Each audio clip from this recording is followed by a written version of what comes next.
안녕하세요. 별라디오와 서연에 오신 것을 환영합니다. 짐승 새끼도 받은 은혜는 잊지 않는다고 하죠. 저는 얼마 전 20년 가까이 제 인생을 바쳐 헌신한 가족들에게 엄청난 배신을 당한 여자입니다. 제 품속으로 낳지 않았어도 진정한 엄마로 인정받고 싶어 매일 밤을 가슴 졸이며 힘들게 키웠는데 그 대가는 가슴이 찢어질 듯한 고통을 안겨주더군요. 여러분들에게 바로 그 이야기를 해볼까 합니다. 저는 지금까지 2번의 결혼과 2번의 이혼을 겪었습니다. 제가 이런 과정을 겪기 전에는 이혼을 많이 한 사람들을 보면 분명 그 사람들에게 문제가 있어서 이혼을 당한다고 생각했어요. 그래서 속으로 손가락질도 하곤 했습니다. 그런데 저도 결혼을 하고 가정을 꾸리다 보니 내 뜻대로 되지 않는 것이 바로 결혼 생활이더군요. 첫 번째 결혼을 했을 때는 전 남편과 사이에서 아이가 생기지 않았어요. 병원을 다니고 몸에 좋은 음식도 먹어봤지만 임신이 되지 않았어요. 3대 독자로 귀하게 자란 시댁 식구들은 나중에 제가 불임이라는 사실을 알게 되자 가차없이 쫓아냈습니다. 그러면서 2년 동안의 결혼 생활에 대한 대가로 3천만 원을 주었습니다. 남편이란 작자는 시댁 식구들 뒤에 숨어 잘 가라고 손을 흔들더군요. 제가 그런 남자와 한 입을 덮고 잤다는 게 너무 수치스러웠어요. 눈물조차 나오지 않았습니다. 어떻게 보면 잘된 일이라고도 생각했어요. 혹시라도 임신이 돼서 아이를 낳았더라도 그런 남편 밑에서 행복한 가정을 꾸릴 수 없었을 거라는 생각이 강하게 들었기 때문입니다. 그래서 결국 33살의 나이에 첫 번째 이혼을 하게 되었습니다. 아이를 가질 수 없는 저주받은 몸, 그건 여자에게는 시한부 선고나 마찬가지였어요. 특히 저도 친정에서 외동딸이었기에 결혼하면 자식을 3명 이상 낳아서 집안이 북적북적 사람 냄새가 나는 가정을 꾸리는 것이 제 소원이었습니다. 하지만 이 비천한 몸으로는 그 소원을 이룰 수 없게 되었습니다. 아이를 가질 수 없던 저는 그 이후로 누구와도 결혼을 꿈꿔보지 못했습니다. 가끔 연애를 하긴 했지만 제가 불임이라는 사실을 밝히는 순간 마치 약속이라도 한 듯 남자들은 제 곁을 떠났습니다. 절 사랑한다고 무릎을 꿇고 프러포즈했던 남자들, 하늘의 별도 따다줄 것 같았던 그런 남자들까지도 불임이라는 2 글자에 저를 벌레 보듯 쳐다보며 이별을 통보하더군요.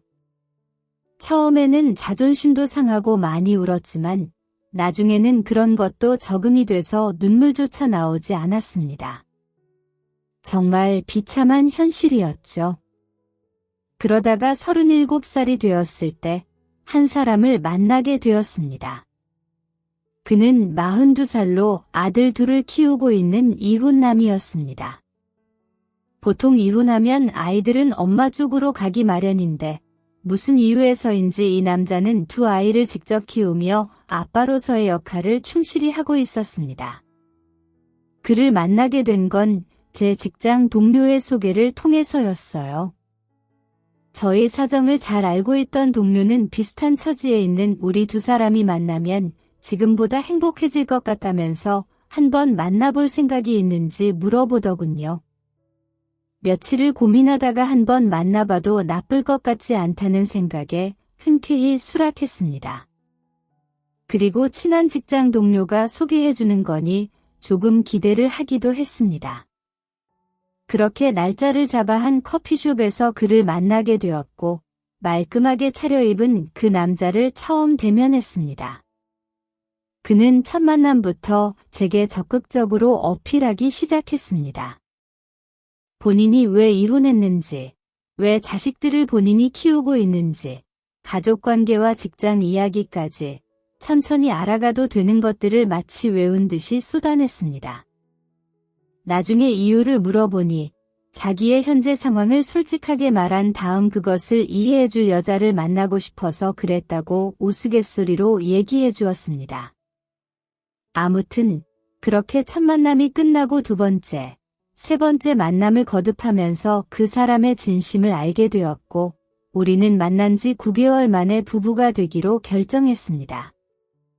결혼식은 둘 다 한 번씩 다녀왔기에 거창하게 할 필요성을 느끼지 못해 양가 부모님을 모시고 조촐하게 진행했습니다. 신혼집도 현재 남편이 살고 있는 집에서 그대로 살기로 했어요. 그러다 보니 혼수나 예물을 따로 준비할 필요도 없었고 양가 부모님은 서로 한 번씩 아픔을 겪은 만큼 이제부터는 서로를 소중히 생각하며 행복하게 살라고 격려해 주셨습니다. 남편은 이해하기 어려울 만큼 좋은 사람이고 좋은 아빠였어요. 그리고 아이들 엄마는 몇 년 전에 바람이 나서 남편과 아이들을 버리고 도망갔다고 했습니다. 그 여자는 원래부터 자유로운 삶을 추구하는 사람이었는데 결혼 후 구속된 일상에 지쳐 어느 날부터 매일같이 밖으로 나돌기 시작했고 결국 다른 남자와 자유롭게 인생을 즐기고 싶다는 쪽지 하나와 이혼 서류만 남긴 채 떠나버렸다고 하더군요. 남편도 그 사건 때문에 재혼에 대한 두려움이 있었지만 저를 만나고 생각이 바뀌었다고 했어요. 이 여자라면 분명 우리 아이들을 친엄마처럼 잘 키워줄 수 있다는 확신이 들었다고 했습니다. 결혼하고 새엄마로서 아이들을 처음 본 날을 저는 아직도 잊지 못합니다. 저리 가, 저리 가. 우리 엄마 아니야. 저리 가란 말이야. 아이들은 절 인정해주지 않았습니다. 큰 아이는 14살, 작은 아이는 12살, 두 아이 모두 제 엄마를 아직 잊지 못한 듯 했습니다. 남편이 아이들에게 저를 엄마라고 부르라고 하자 강한 거부감을 보였어요. 제가 차려준 밥은 먹지 않고 학교에 가기도 했고 한동안은 저를 엄마라고 부르지 않고 아줌마라고 불렀습니다. 남편이 아이들을 혼낼 때마다 아이들은 아빠 앞에서는 어쩌다 한번 엄마라고 부를 뿐 저와 있는 자리에서는 여전히 아줌마 나 저기요 라고 부르는 것이 일상이었습니다. 하지만 저는 아이들을 이해해 주기로 했어요. 저 같아도 갑자기 이상한 아줌마가 찾아와 엄마라고 부르라고 하면 싫을 것 같았거든요. 그래서 저는 아이들이 마음을 열어줄 때까지 기다려주기로 했습니다. 그때부터 매일같이 아이들의 교복을 다려주고 정성스레 도시락을 만들어 주었죠. 그렇게 생활하다 보니 시간이 정말 빠르게 지나가더군요. 큰 애는 고등학교에 입학하게 되었고 작은 애는 중학교에 입학했습니다. 그러다 큰 애가 학교에서 사고를 치는 일이 벌어졌습니다. 같은 학교 학생 한 명을 7명이서 집단으로 따돌리고 폭행까지 했다는 거였어요. 돈을 뺏고 심하게 폭행하여 피해 학생은 전치 8주가 나올 정도로 심각하게 다쳤습니다. 저는 선생님의 연락을 받고 회사에 출근한 남편 대신 학교에 불려갔습니다. 직접 가서 들어보니 잘못하면 퇴학까지 당할 수 있는 심각한 상황이었습니다. 그 자리에는 담당 선생님, 교장 선생님, 가해 학생의 부모들, 피해 학생 부모님들이 모두 모여 있었습니다. 가해 학생들 부모님들 중에는 제발 퇴학만은 막아달라고 피해 학생 부모에게 무릎까지 꿇은 부모님들도 있었어요. 저도 우리 아들을 낙오자로 만들 수 없어서 무릎을 꿇었습니다. 어머님, 아버님, 죄송합니다. 모두가 다 제 잘못이에요. 제가 가정교육을 잘못 가르쳐서 일어난 일입니다. 제가 이렇게 빌겠습니다. 피해 보상 원하시는 만큼 해드릴게요. 그러니 제발 선처 부탁드립니다. 여기서 우리 애가 퇴학당하면 평생을 낙오자로 살 거예요.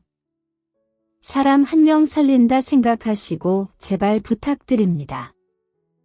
이렇게 저는 살면서 한 번도 꿇어보지 않은 무릎을 우리 아들 선우 때문에 꿇게 되었습니다. 그런데 그 순간 제 이런 마음을 무참히 깨버린 일이 벌어졌습니다. 지랄하네. 엄마도 아닌 주제에 어디서 엄마 타령이야. 그 순간 교장실은 침묵에 빠졌고 부모들끼리 속닥이기 시작하더군요. 선우야, 그게 무슨 말이니? 아직도 상황 파악이 안 돼서 조용히 못하겠어? 왜요? 내 말 맞잖아. 당신 내 친엄마 아니잖아. 아빠랑 바람나서 우리 엄마 쫓아내고 우리 집 들어온 거잖아. 제 말 틀렸어요. 아줌마, 이러는 겁니다. 바람이라니, 선우는 엄마가 바람 펴서 자기들을 버리고 도망간 거래서 부정하고 싶은 것처럼 보였습니다. 언젠가는 엄마가 다시 돌아올 거라 믿었던 선우는 그 꿈이 무참히 깨지자 저에 대한 분노와 원망이 있는 듯했습니다. 결국 저는 다른 부모들의 눈총을 받으며 그 자리에서 나올 수밖에 없었습니다. 그날 학교에서 돌아오고 너무 충격을 받아 아무것도 손에 잡히지 않았습니다. 내가 이 아이들을 앞으로 어떻게 키워야 하나? 왜 내가 이런 대접을 받으며 이 집에서 살아야 하나? 그런 마음이 들었습니다. 그래서 굳은 마음을 먹고 가방을 싸서 친정에 가려는 순간 한 아이가 울면서 제 손을 잡았습니다. 그건 바로 둘째 아들 선우였어요. 선우는 제 친엄마가 가방 들고 도망가는 모습을 직접 목격했다고 했습니다. 아무리 울고 불고 가지 말라고 해도 엄마는 냉정하게 다른 남자의 차를 타고 떠나는 모습을 지켜봤다고 했습니다. 그 모습이 선우에게는 큰 트라우마로 남아 있었고 한동안 악몽을 꾸기도 했습니다. 그런데 이제 겨우 그 상처에서 벗어나 엄마라고 조금씩 부르는 사람이 가방 들고 떠나려 하니 무의식적으로 두려웠나 봅니다. 선우는 제 손을 잡고 말했습니다. 엄마, 가지 마요. 제발 우리 놔두고 떠나지 마세요. 제가 형 대신 엄마한테 잘할게요. 그러니 제 곁에 있어주세요. 제발 옆에 있어달라는 말, 제발 떠나지 말라는 말이 선우의 간절한 부탁이었습니다. 눈물을 흘리며 제 옷을 부여잡은 둘째 선우를 보면서 얼마나 선우를 부둥켜 안고 울었는지 모릅니다. 그동안의 서름들이 썰물처럼 흘러나간 듯했어요. 이제 나를 엄마로 인정해 주는구나. 나도 이제 당당한 엄마가 될 수 있구나. 이런 생각이 들면서 말이죠. 알았어, 선호야. 엄마 어디 안 가? 그러니까 울지 마, 우리 아들. 엄마가 아들 두고 어딜 떠나니? 그러니 두려워하지 말고 울지도 마, 알았지? 저는 우리 아들 선우 덕분에 다시 마음을 고쳐먹기로 결심했습니다. 그리고 이제 남은 아들 선우에게도 그전보다 훨씬 잘해주며 갖고 싶은 것, 먹고 싶은 것, 그리고 용돈도 남편 몰래 쥐어주며 둘째 아들 선우처럼 나를 엄마로 대해주길 바랐어요. 어떻게 보면 물질적으로 제가 애원하다시피 한 것 같네요. 그러다가 한 번은 또 저기요 라고 부르며 용돈 좀 달라고 하길래 한마디를 했습니다. 선우야, 이제 시간이 좀 지났는데 아직도 엄마라고 불러주긴 어려울까? 네, 제 엄마는 아니잖아요. 이제는 선우는 엄마라고 불러주는데 선우는 같이 산 지 5년이 다 돼가는데도 매일 저기요라고만 불러서 엄마가 얼마나 가슴이 아픈지 몰라. 내가 왜 엄마라고 불러야 하는데요? 선우는 선우고 저는 저잖아요. 알지, 다 알아. 그리고 절대 강요하는 것도 아니야? 단지 나를 선우의 엄마로 좀 받아줬으면 좋겠어서 나중에라도 선우 마음이 열리면 그때는 엄마라고 불러줄래. 저의 부탁 어린 말에도 아무 대답 없이 등 돌리던 첫째는 그 뒤로도 한참을 저에게 받고 싶은 것만 받아갈 뿐 제가 원하는 대답은 돌아오지 않았습니다. 그러다가 어느 날 집에서 사건이 벌어지고 말았어요. 고3이 된 큰아들 선우는 어디서 술을 먹고 왔는지 몰라도 집에 와서는 자기 동생을 마구 밀치고 때리고 물건을 던지고 하는 겁니다.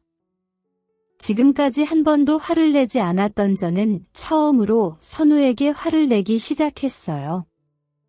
술을 먹고 온 것도 문제였지만 집에서 동생을 마구 때린 점, 그리고 점점 아빠에게도 반항하고 못된 짓만 골라서 하는 모습들로 인해 언제 한번 크게 혼내줘야겠다고 생각했습니다. 그날 저는 크게 야단을 치기 시작했죠. 선우야, 너 그만두지 못해? 동생한테 그게 무슨 행동이야? 너 진짜 점점 왜 이렇게 못되죠? 뭐가 문제야? 이렇게 말을 해도 선우는 저를 밀치며 더 난리를 치더군요. 보다 못한 저는 세차게 그의 뺨을 때려버렸어요. 아, 당신이 뭔데 왜 때리는 건데? 왜 나만 가지고 그러냐고? 진짜 당신이 내 엄마라도 된 것 같아 까불지 마. 당신도 어차피 이러다가 집 나갈 거잖아. 우리 아빠랑 우리 다 버릴 거잖아. 내가 모를 것 같아? 그러니까 처음부터 가식 떨지 말고 그냥 꺼져. 저한테 반항하는 선우는 갑자기 오열을 하기 시작했어요. 자기도 너무 힘들다면서 말이죠. 사춘기 때 엄마를 잃은 슬픔과 분노, 그런 모든 것들이 지금의 선우를 만들지 않았나 싶어 마음이 아팠습니다. 그래서 그때는 더 화내지 못하고 선우를 꼭 안아주었어요. 울면서 안아주었습니다. 미안해, 선우야. 엄마가 미안해. 하지만 선우야, 엄마는 선우도 그렇고, 너도 그렇고, 너희들을 생각하는 게 진심이야. 그러니 이제부터 우리 잘 지내보자. 엄마는 다른 거 다 필요 없어. 우리 아들들이 건강하고 행복해지는 모습만 보면 돼. 그래 줄 수 있겠니? 그때부터 첫째도 저의 진심을 알게 되었는지 서서히 마음의 문을 열게 되었습니다. 그 이후부터는 천천히 마음을 연 첫째가 저한테 엄마라고 불러주었고, 그 호칭을 듣게 된 날 저는 눈물을 흘리며 기뻐서 어쩔 줄을 몰랐어요. 그렇게 한동안 우리는 살짝 삐그덕거리는 일들도 있었지만 예전보다는 많이 좋아진 상태로 지내며 아이들을 대학 보내고 취업까지 시킬 수 있었습니다. 그래서 이제는 정말 애들을 다 키웠다. 이제 결혼해서 잘 사는 모습만 보면 되겠다 생각을 하며 여느 부모의 마음처럼 건강하게 잘 살기를 바라며 지냈습니다. 하지만 저의 그런 마음은 서서히 깨지고 말았어요. 사실 우리 첫째는 생각보다 좋은 회사로 들어가서 월급이 적은 편이 아니었는데 다 어디에다 쓰는지는 몰라도 저희에게 돈을 요구하는 횟수가 늘어나기 시작했어요. 엄마, 저 돈 좀 주세요. 저 오피스텔 월세 낼 돈이 없어서요. 첫째는 취업을 한 뒤에 몇 개월 뒤에 독립을 했는데 갑자기 저에게 월세가 없다면서 그걸 내달라고 하더라고요. 물론 자식이기 때문에 충분히 내줄 수도 있었지만 그래도 돈을 버는 애가 갑자기 돈이 없다고 하는 게 하도 이상해서 물었죠. 돈이 없다고 너 얼마 전에 월급 받은 거 아니야? 왜 돈이 없어? 아, 그냥 없어요. 아무리 돈 벌어도 사회초년생한테 돈이 얼마나 많이 들어가는지 아세요? 그러니까 빨리 좀 주세요.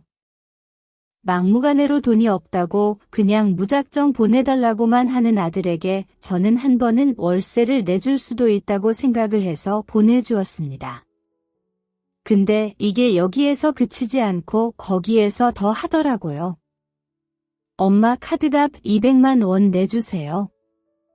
생각보다 오버됐어요. 엄마 중고차 사게 1,000만 원만 주세요. 다른 친구들은 다 타고 다니는데 저만 없어요. 내가 큰아들인데 이 정도는 해줄 수 있잖아요. 엄마 오피스텔 관리비 안 냈다고 다 끊어버린대요. 이 한겨울에 난방도 안 되고 얼어 죽게 생겼어요. 관리실 전화해서 저 대신 관리비 좀 내주세요. 이런 식으로. 이건 뭐 부탁이 아니라 명령이었어요. 둘째 놈은 돈 달라는 소리를 일절 안 하는데 돈 버는 첫째가 그렇게 얘기를 하니까 참 이해가 안 되더라고요. 그래서 처음에는 남편과 상의해 중고차도 사주고 몇 번 도와줬다가 부모한테 자꾸만 손만 벌리는 습관을 좀 고쳐줘야겠다 싶어서 나중에는 일절 도와주지 않았습니다. 이제 더는 안 돼? 너는 돈도 버는 애가 부모한테 용돈을 못 주더라도 니건 니가 알아서 살아야 할 것 아니야. 언제까지 부모한테 손 벌릴래? 아 진짜 치사하게 그거 얼마나 한다고 그러세요? 엄마라는 사람이 자식한테 그런 것도 못 해줘요. 언제는 엄마라고 불러주기만 하면 뭐든지 다 해준다면서요. 거봐 역시나 거짓말이었지. 적반하장으로 화를 내는 첫째를 보면서 저는 더욱 독하게 마음을 먹기로 했어요. 이제 네 아빠와 나는 너네들 키우느라 할 만큼 했다. 네가 월급 받고 어디에다 돈을 쓰는지 모르겠지만 앞으로 10원짜리 하나 요구할 생각하지 마라. 이렇게 냉정하게 말을 해버렸습니다. 그렇게 말하니 한동안은 지도 생각이 있는 건지 돈을 요구하지 않았어요. 그래서 저는 이제야 정신을 차렸나 싶었습니다. 그렇게 한동안은 아무 문제 없이 지냈죠.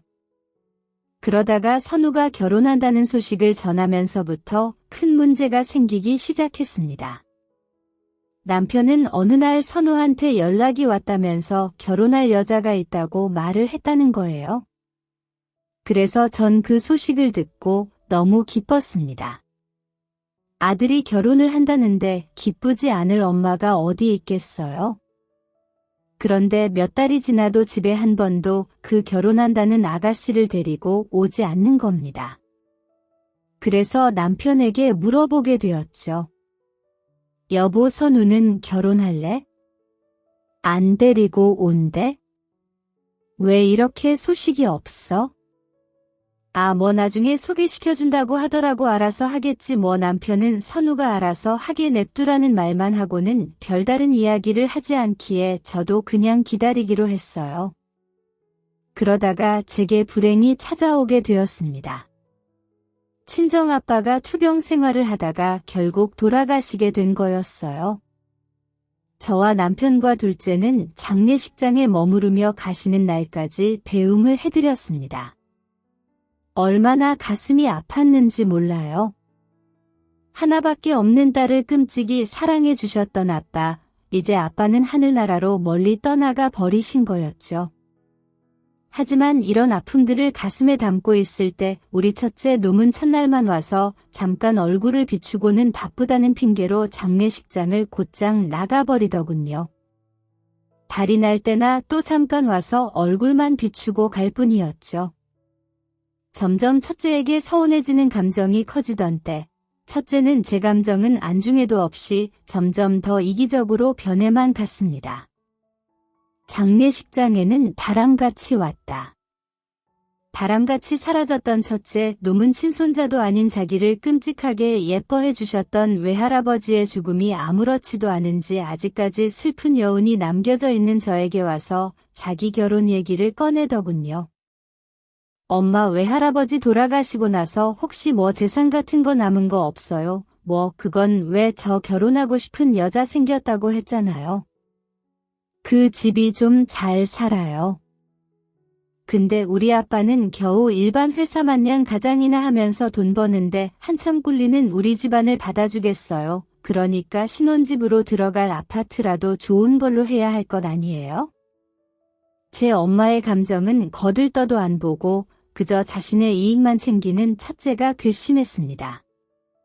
그래서 그 자리에서는 없다고 못을 박아버렸어요. 없다 죽었다 깨어나도 없어. 너는 니네 할아버지 장례식장에는 얼굴 보기가 힘들게 잠깐 왔다 가기만 했으면서 왜 네 할아버지 생명값을 다 챙겨 먹으려고 하는 건데 절대 못 줘. 네 결혼은 네가 알아서 해라.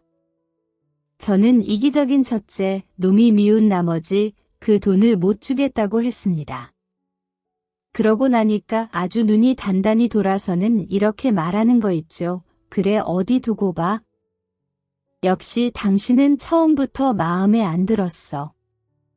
내가 자식이니 뭐니 했어도 다 새빨간 거짓말이었던 거지.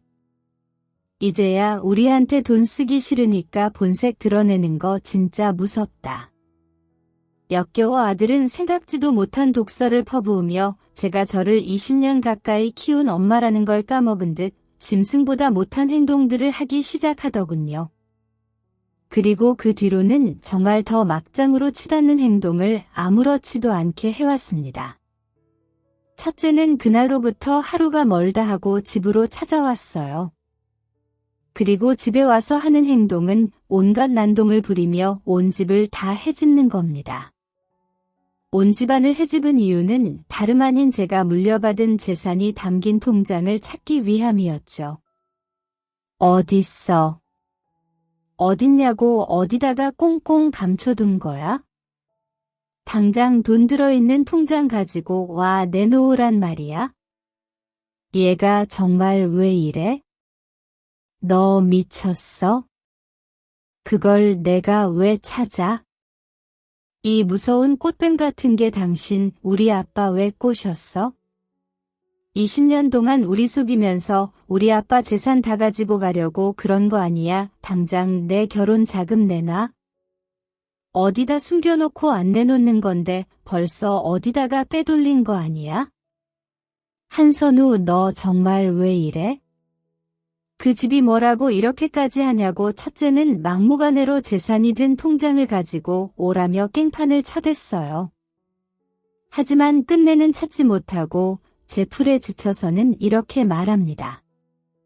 당신 이제 내 엄마 아니야. 이 치사한 년아 꽃뱀 주제에 우리 아빠한테 달라붙어서는 피만 빨아먹는 불려 같으니라고. 이게 진짜 그만 못해 막말을 퍼부어대는 첫째에게 화를 냈지만 첫째는 그래도 분이 안 풀리는지 온 집안에 있는 물건을 쥐에다 다 집어던지고 난동을 피우더군요. 저는 이대로는 안 되겠다 싶어서 경찰을 부를까 했지만 아르바이트를 끝내고 들어온 둘째 녀석이 첫째의 상태를 보고는 온몸을 던져 뜯어 말려 겨우 멈출 수 있었습니다. 남편이 퇴근하기 전에 벌어진 일이라 저는 놀라고 속상한 마음에 그 자리에서 펑펑 울었습니다. 아이고 내 팔자야, 내가 왜 이런 수모를 겪어야 해. 내가 왜 닥쳐? 당신 이제 내 엄마 아니니까 나한테 엄마 대접받을 생각 추호도 하지 마. 첫째는 역시나 우는 저를 보면서도 오히려 화를 내고는 자기 발밑에 있던 냄비를 발로 차버린 후 집을 나가버렸습니다. 그 뒤로는 정말 첫째의 소식은 알 수가 없었죠. 저도 속상한 마음에 첫째를 더 찾지 않았고 그 뒤로 더 나빠질 것도 없어 보였던 저희 사이는 결국에는 돌이킬 수 없는 사이가 될 만큼 큰 서운함과 충격을 받게 되는 사건이 발생하게 되었어요.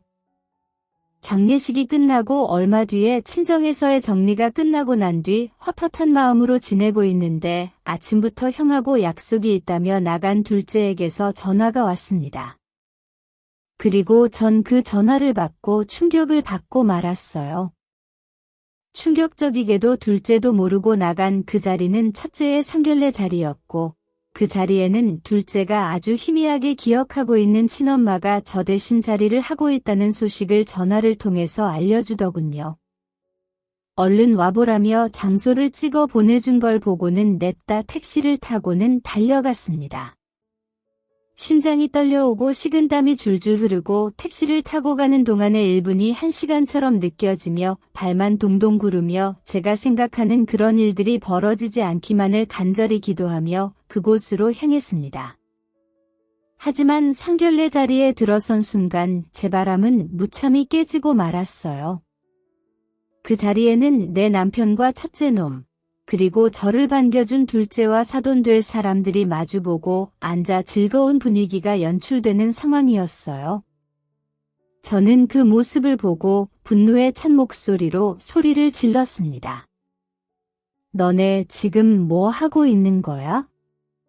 저의 등장과 물음에 상결례장에 있는 모든 사람들의 눈빛이 저를 향하는 바람에 첫째는 매우 당황을 했고 사돈 되실 분들은 제게 누구냐고 말을 꺼내게 되었죠. 저기 누구신가요? 자리를 잘못 찾아오신 것 같은데 그러자 눈알을 빠르게 굴리던 이 첫째 놈이 의아한 얼굴빛으로 쳐다보고 있는 사돈 댁의 눈치를 보면서 헛소리를 하기 시작하더라고요. 아주머니 여기는 어쩐 일이세요? 뭐 아주머니 첫째는 저에게 아주머니라고 부르면서 자기 집에서 일하는 이모라고 소개를 하는 겁니다. 기가 찬 첫째의 대답을 들으며 저는 남편을 쳐다봤지만 남편은 제 얼굴을 보지도 못하고 이리저리 피하고만 있었습니다. 아주머니 여긴 어쩐 일이십니까? 집에 무슨 문제라도 생겼어요. 이따가 연락드릴 테니 일단은 나가주시죠라고 첫째는 다시 한번 말을 하더군요. 그래서 저는 모든 진실을 폭로하기 시작했어요. 내가 가정부야 내가 니네 가정부냐고 내가 20년을 가까이 너네 엄마로 네 부인으로 살았는데 이 천벌 받을 것들아 너네가 그러고도 무사할 것 같아 웃기지 마. 너네 다 벌 받을 거야? 벌 받을 거라고 그리고는 얼굴을 감싸고 그 자리에서 땅을 치며 오열을 했습니다. 너무 서러웠어요. 제 인생이 너무 불쌍했어요. 이런 꼴을 당하려고 제 자식처럼 애들을 키웠나라는 생각이 들어 얼마나 울었는지 몰라요. 그렇게 한참을 울고 있을 때쯤 가게 종업원이 들어와서 아주머니 그만 소란 피우시고 나가주세요. 안 그러면 경찰 부릅니다라고 강제로 저를 끌고 나가려고 하더군요. 그렇게 저는 질질 끌려나가다시피 쫓겨나는 상황이었어요. 그런데 바로 그때 누군가가 소리를 지르며 제지를 하기 시작하더군요. 우리 엄마 건들지 마 머리카락 하나 건들면 가만 안 둬라고 말하며 저를 끌고 나간 종업원을 밀쳐버리더군요. 그리고 그때부터 모든 상황들이 변했습니다. 역전이 되었지요. 야 이 쓰레기 같은 자식아 우리 엄마 내가 불렀다. 이 기가 막힐 상황을 보고 내가 엄마를 이쪽으로 모셨다고 개거지 같은 새끼 넌 형도 아니야?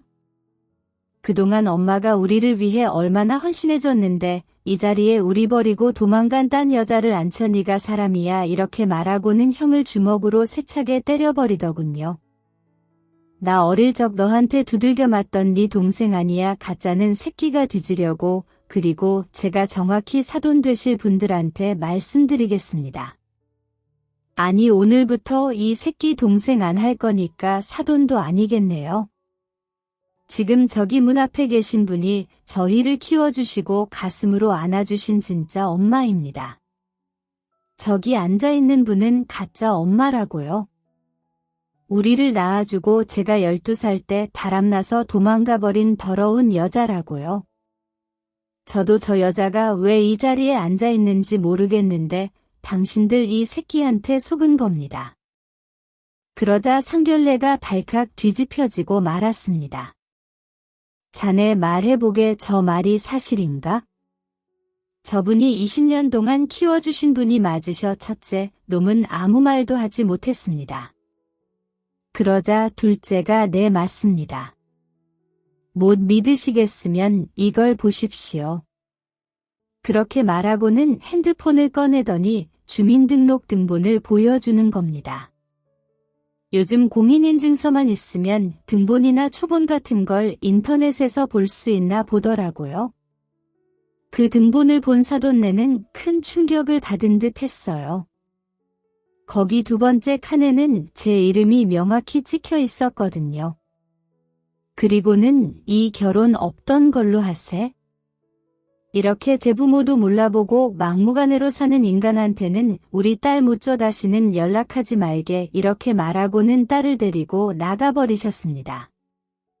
그야말로 남편과 첫째 놈의 잘못된 선택으로 인해 모든 가족들이 갈기갈기 찢어지는 사건이 벌어지고 만 거였죠. 그 생모라는 사람은 그래도 쪽팔리는 건 아는지 쥐새끼처럼 졸졸졸 도망가더군요. 나중에 들어보니 첫째 아들 대학교 4학년 때부터 이 친모라는 사람이 찾아온 걸로 보였습니다. 그때부터 지금까지 친분을 유지해 온 걸로 보였고요. 그동안에 취업을 해서 직장을 다녀도 돈이 없었던 이유가 월급을 받는 족족 전부 이 여자에게 바치느라 돈이 없었던 거였어요. 그래서 매번 제게 손을 벌렸던 거였습니다. 너무 괘씸했어요. 월급 받았다고 내복 한 벌 사준 적이 없던 놈이 그동안에 친모에게 돈을 해다 바치고 있었다니 저는 그런 말들을 듣고 상견례 일도 그렇고 이제는 정말 인연을 끊어야 되겠다는 생각을 하게 되었죠. 그리고 무엇보다 남편에게 큰 배신감을 느껴 이혼을 결심하게 되었습니다. 누구보다 믿었던 사람, 언제나 내 편이라고 생각했던 남편의 이중적인 모습에 저는 치를 떨고 말았어요. 그래서 통보를 하게 되었죠. 여보 정말 미안해. 첫째가 하도 간곡하게 부탁을 해서 그래서 지 친엄마 축복받으면서 결혼하고 싶다고 울면서 이야기를 하는 통에 아유 정말 미안하오. 미안해 됐어. 당신도 그 여자한테 가서 살아. 첫째 데리고 가서 살라고. 상견례장에서는 생판남인 것처럼 하더니 왜 이제 와서 빌고 지랄인데 나 이제 당신 부인으로 못 사니까 당장 이혼해. 저는 남편에게 이혼을 요구했고 그 자리에서 집을 나와버렸습니다. 결국 남편이 이혼을 받아들이지 않자 저는 소송까지 가게 되었죠. 그리고 5개월 후 모든 소송이 제게 유리한 쪽으로 판결을 받게 되었습니다. 왜냐하면 저는 이 집안에 정말 헌신했을 뿐 제가 잘못한 건 단 하나도 없었거든요. 법원도 그런 부분들을 정상 참작해주는 걸로 보였습니다. 그리고 제가 승소하던 날 첫째와 남편에게 이야기를 했습니다. 나는 네가 결혼한다고 하기에 아무리 미워도 내 자식이라고 생각했기에 신혼집 구하는데 보태려고 했다.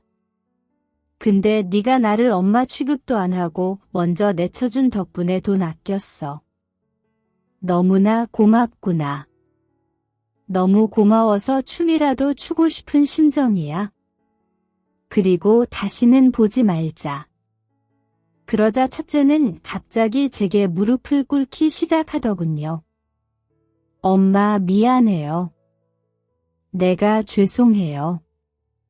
다 잘못했어요.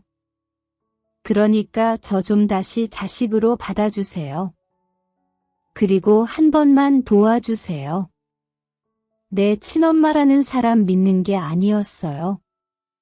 대학교 시절부터 찾아와서 엄마 노릇 늦게라도 하고 싶다고 이야기를 하길래 저도 친엄마 손이 그리운 마음에 받아줬어요. 근데 저 취직하고 나니까 힘들다고 돈 좀 달라고 하시길래 그때부터 드렸는데 제가 결혼한다고 하니 자기한테 돈 맡기라고 해서 제가 대출받은 돈까지 싹 다 맡겼는데 결국 돈 들고 도망갔어요. 저 한마디로 거지 됐다고요. 대출 이자 못 내서 신용불량자 될 처지입니다. 저 좀 도와주세요. 그걸 왜 나한테 와서 사정하는 건데 나를 먼저 내치고 외면한 건 너야? 네 아빠한테 말해. 근데 모르겠다. 돈이 재산 분할하고 빚 갚고 나면 얼마 남지도 않겠네. 그리고 이제 와서 용서해달라고 내 자식으로 받아달라고 어림도 없는 소리 하지 마. 너는 이제 내 자식 아니야? 당신도 내 남편 아니고 이제 다시는 보지 말자 이 나쁜 것들이라고 말하며 박차고 나와버렸습니다. 그 뒤로도 몇 번 오던 그들은 제가 정말로 경찰에 신고를 해버리니 그 다음부터는 아예 찾아오지 못했습니다.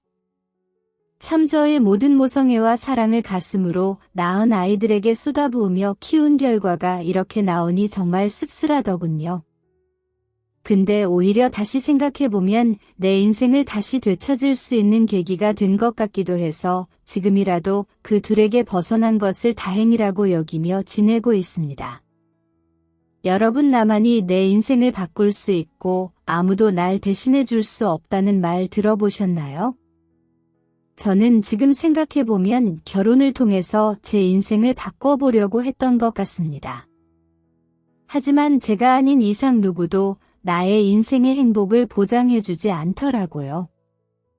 그래서 저는 이젠 남은 인생이라도 결혼이라는 굴레와 속박에서 벗어나 저만의 인생을 찾아 살아보려고 합니다. 지금은 둘째와 집을 얻어 같이 살고 있어요. 둘째 굳은 강단이 없었다면 저는 여차 없이 쫓겨나서 불쌍한 인생을 살았을지도 몰라요.